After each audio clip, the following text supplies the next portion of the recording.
it's active listening, right? It's which comes again. It's. I mean, they attribute it to emotional intelligence, but active listening is what Stephen Covey talked about, right? It's the same principle.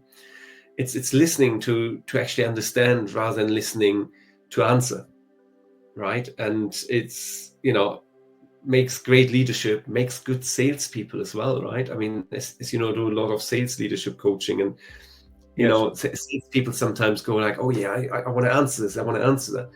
Don't focus on the answer, focus on it actually understands the client properly or the prospect, to really build that trust essentially, right? Because you're spending time with someone and you properly understand them.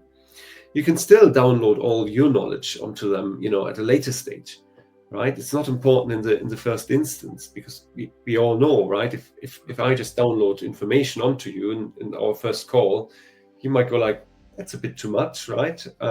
He's talking at me, I don't want to deal with him, and then the rest of the equation becomes zero, basically. Yeah, the trust is window.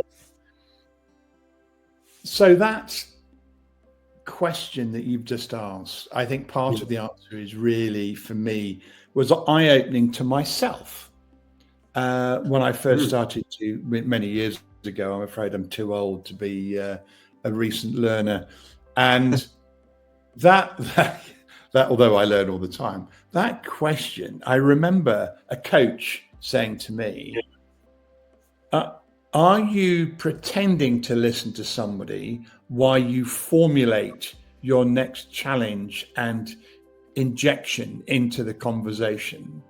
Or are you genuinely listening to somebody so you can understand them? And that whole principle that we're talking about, that you've just injected into the conversation of, you can always look at someone and their eyes are almost dead, or they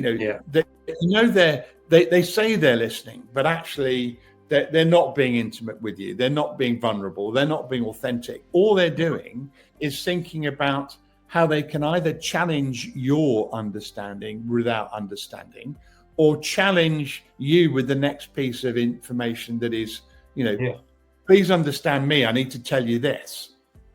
And that is from a sales perspective, as well as from an executive perspective, people seem to forget that people look at individuals and they immediately read them as, you're interested, or you just want to tell me your messaging. You're not interested in listening to me.